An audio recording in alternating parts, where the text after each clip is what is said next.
अब एकादशी के महात्मा में बताया कि एक किसी परिवार में एक बालक का जन्म हुआ। धीरे धीरे वो बालक बड़ा हुआ। बालक में कोई भी दुर्गुण नहीं था, बस बहुत सरल था। एक ही दुर्गुण था, वो खाता बहुत था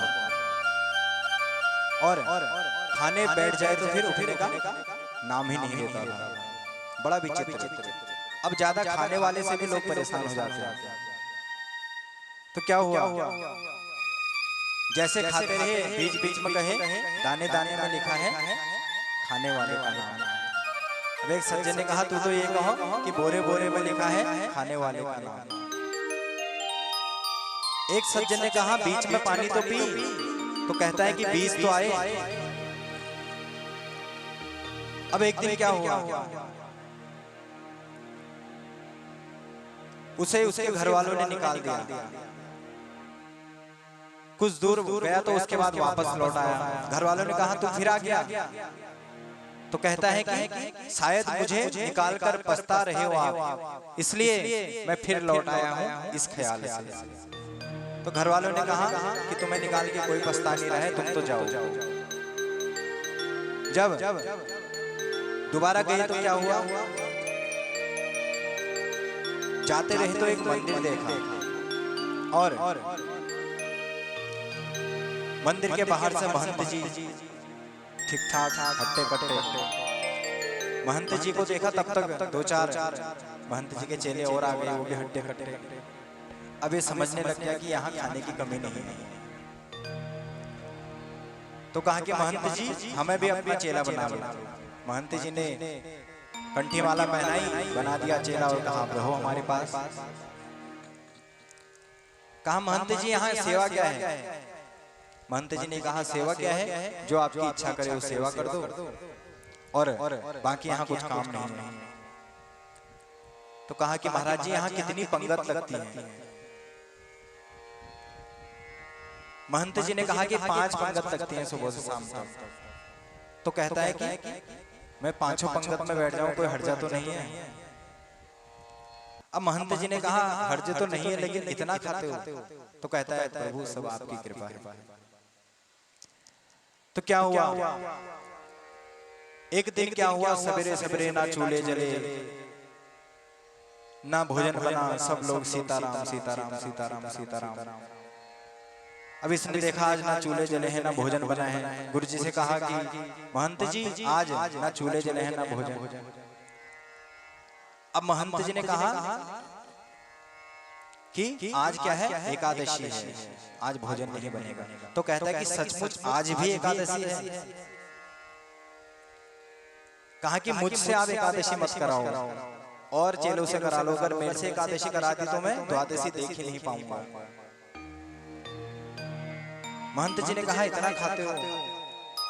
तो एक महात्मा ने कहा ये उतना ही खाता है जितना इसका खाता है। बोलिए प्रेम से।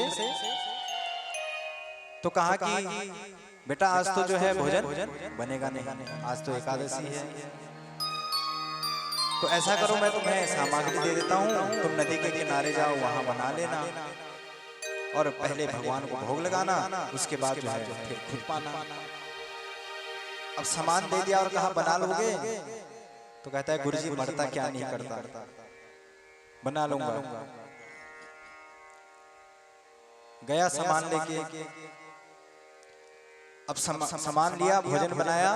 तो क्या हुआ, जैसे ही भोजन पाने के लिए बैठा तो याद आ गया कि गुरुजी ने क्या कहा है, पहले भगवान को भोग लगाना है, ठाकुर जी को भोग लगाना, उसके बाद पाना। तो जैसे ही भोजन बनाया तो लगा पुकारने क्या, राजा राम आइए, राजा राम आइए, मेरे भोजन का भोग लगाइए। ओ राजा राम आइए, राजा राम आइए, मेरे भोजन का भोग लगाइए। ओ राजा राम आइए, राजा राम आइए, मेरे भोजन का भोग लगाइए। ओ राजा राम आइए, राजा राम आइए,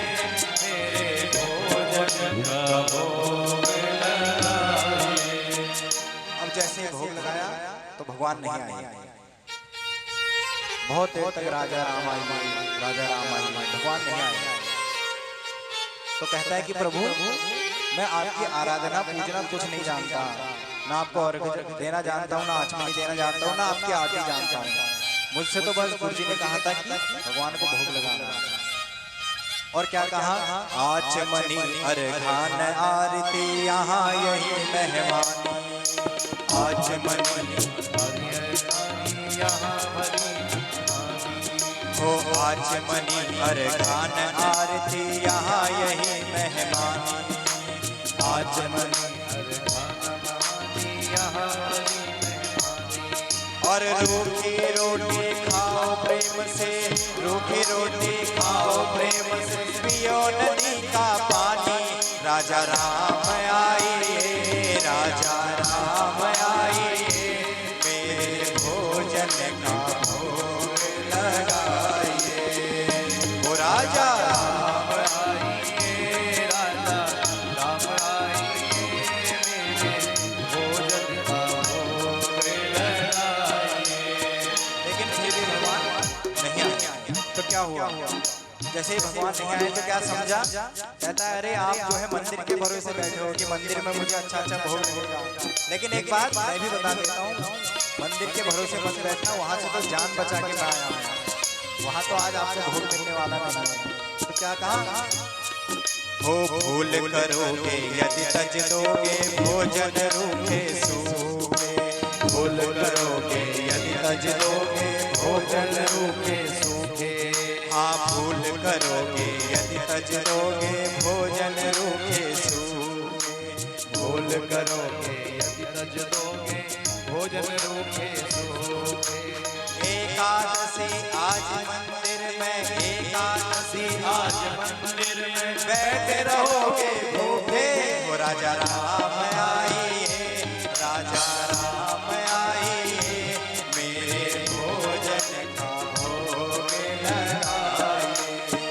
वो राजा राम आइए, राजा राम आइए, मेरे भोजन का भोग लगाइए। जैसे इसने कहा कि मंदिर के भरोसे बैठोगे तो बैठे रहोगे भूखे। आज वहाँ एकादशी है, आज सोही भगवान इसकी सरलता पे रीझ गए। और भगवान भी बड़े कौतुकी ही महाराज अकेले नहीं आए। नीलांबुज श्यामल कोमलांगम,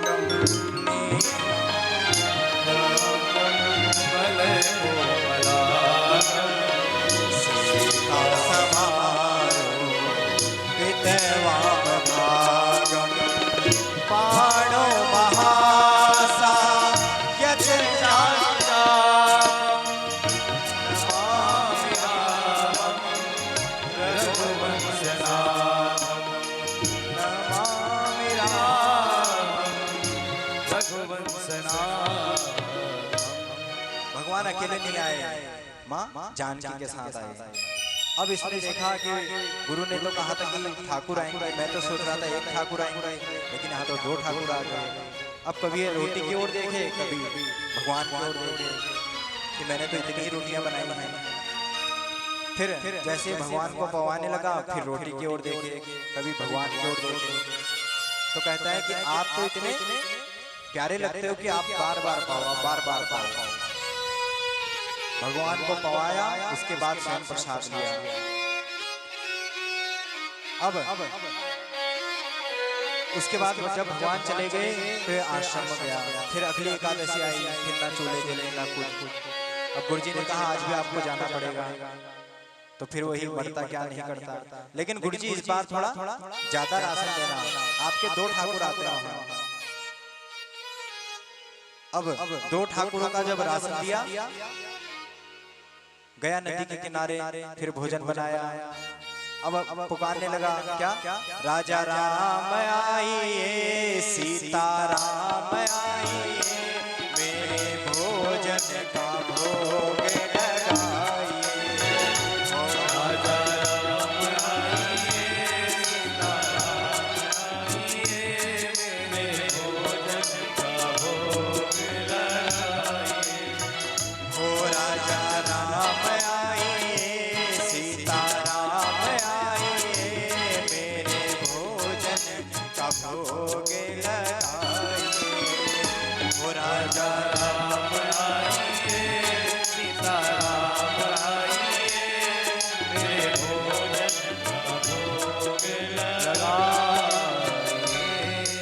जैसे ही भक्तराज ने पुकारा तो आज क्या हुआ? वाम भाग दिस जानकी लखन दाहिनी। आज भगवान माँ जानकी और लक्ष्मण जी के साथ प्रकट हुए और जैसे प्रकट हुए तो भक्तराज कहता है क्या प्रभु ये कौन है? भगवान ने कहा हमारे भाई हैं। तो कहता है कि सगे भाई हैं कि लगे लगे दूर के भाई हैं? नहीं नहीं भाई, सगे भाई हैं, हमारे छोटे भाई हैं। तो कहता है कि प्रभु मैंने जो है एक ठाकुर का भोग के लिए पुकारा था, लेकिन मैंने जो है आपके पूरे खानदान का ठेका नहीं ले रखा है। भगवान मुस्कुराए, लेकिन लक्ष्मण जी को बड़ा बुरा लगा। बहुत अच्छा स्वागत किया है, लेकिन फिर कहता है कि जो भी है आप इतने सुंदर लगते हैं, आप बार बार पाओ, बार बार बार बार। राम लक्ष्मण सीता सभी ने प्रसाद पाया, फिर बचा प्रसाद भक्तराज को मिला। जब भगवान जाने लगे तो कहने लगा कि अगली एकादशी को कितने आओगे? भगवान ने कहा हम आ जाएंगे आगे। और भगवान अंतर ध्यान हो गए। अगली एकादशी जब आई तो कहने लग गया कि गुरुदेव आपके ठाकुर तो प्रत्येक एकादशी को बढ़ते जा रहे हैं, पहले 1 फिर 2 3, इस बार और ज्यादा सामान रखना। तो क्या हुआ? जब सामान रखा तो आज गुरुजी ने सोचा कि ये सामान बेचता होगा, मैं इसका पीछा करूंगा। अब गया नदी के किनारे, भोजन बनाया और लगा पकाने। राजा राम आइए, सीता राम आइए, लक्ष्मण राम आइए, मेरे भोजन का भोग लगाइए। ओ राजा राम आइए, सीता राम आइए, लक्ष्मण राम आइए, मेरे भोजन का भोग लगाइए। हो राजा राम आइए, सीता राम आइए, लक्ष्मण राम आइए, मेरे भोजन का भोग लगाइए। हो राजा राम आइए, सीता राम आइए, लक्ष्मण राम आइए, मेरे भोजन का भोग लगाइए।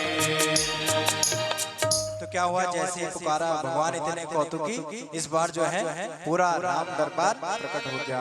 बोल सियावर रामचंद्र भगवान की जय हो। अब इतनों को देखा, पहले तो प्रणाम किया और कहता है कि प्रत्येक एकादशी को तो एक ठाकुर बढ़ रहे थे, लेकिन इस बार तो पूरा परिवार ही का गया। और नर नारी की कौन कहे, एक बानर हो संग लाए। हनुमान जी की ओर देख के कहते हैं कि नर नारी की तो छोड़ दो, लेकिन एक बंदर को भी संग में लेके आए हैं। लेकिन प्रभु आज मेरी भी एक बात सुन लो, वो रखा है सामान, मैंने भोजन नहीं बनाया है, बिना भोजन बनाए मैंने पुकार दिया था। कहता है मुझसे भोजन नहीं बनता। अब क्या हुआ? जैसे ही कहा तो भक्तराज बैठ गया। भरत जी वन से समिधा लकड़ी लाए, हनुमान जी लकड़ी लाए। आज माँ सीता रसोई संभालने लगी। अब जैसे सभी संत महात्माओं को पता लगा कि आज माँ सीता रसोई बना रही है, सब संत महात्मा आ गए। अब इसने देखा राम राम राम राम राम, इतने संत महात्मा, जो थोड़ा बहुत बचता वो भी अब नहीं बचेगा। अब विचार कीजिए, जिस रसोई में माता सीता बैठी हो, क्या उसका भोजन कभी कम पड़ सकता है? लेकिन ये भक्तराज की सरलता थी। जैसे ही सोचा तो आंखें बंद कर ली। राम जी आए और कहा भक्तराज तूने आंखें बंद क्यों कर ली?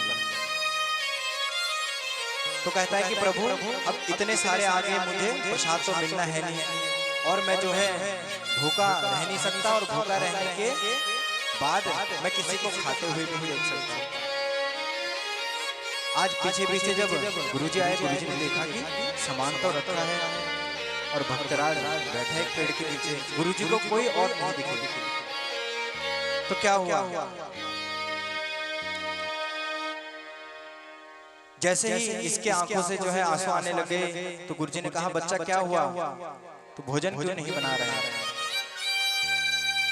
तो कहने लगा कि गुरुजी आपने मेरे पीछे इतने ठाकुर लगा दिए, प्रत्येक एकादशी को बढ़ते थे, आज तो इतने एकादशी आगे कि एक बानर हो संग लागे। अब गुरुजी को कोई नहीं दिखे। गुरुजी ने कहा मुझे तो नहीं दिख रहे हैं, तो झूठ बोलता है। तो भक्तराज भगवान राम जी से कहते हैं कि आप मेरे गुरुजी को भी दिखो, नहीं तो मैं झूठा साबित हो जाऊंगा। तो क्या हुआ, आज भगवान राम जी कहते हैं नहीं नहीं भक्तराज तुम्हारे गुरु को नहीं दिखेंगे। क्यों? भक्तराज कहता है मेरे गुरु हैं, मेरे से श्रेष्ठ हैं और गुरु से ही भगवान की प्राप्ति होती है। तो मेरे से श्रेष्ठ कौन है? मेरे गुरु हैं, आप उन्हें क्यों नहीं देखते? तो राम जी कहते हैं भक्तराज तुम्हारे गुरु हैं, तुमसे श्रेष्ठ हैं ज्ञान में भी, उम्र में भी, लेकिन तुम्हारे गुरु तुम्हारी तरह सरल नहीं है और मैं सरल को ही मिलता हूँ। गुरुजी ने कहा क्या कह रहे हैं तेरे भगवान? तो रोते हुए कहते हैं कि भगवान राम जी कह रहे हैं कि तुम्हारे गुरु सरल नहीं और मैं सरल को मिलता हूँ।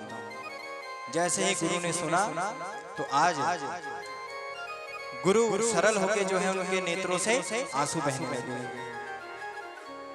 जब गुरु सरल हुए तब श्री राम जी ने पूरा दरबार जो प्रकट हुआ था गुरु को भी दर्शन दिए और कहा जो सरल होता है वही तरल होता है और जो सरल होता है उसे ही सीता राम और लक्ष्मण की प्राप्ति होती है। भले ही हरि व्यापक सर्वत्र समाना पर प्रेम के प्रकट हो ही मैं जाना। भले ही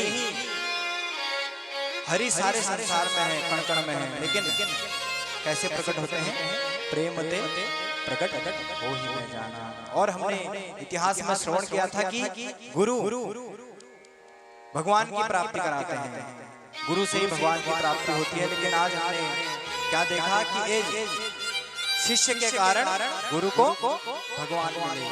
बोल सद्गुरुदेव भगवान की, सीताराम भगवान की।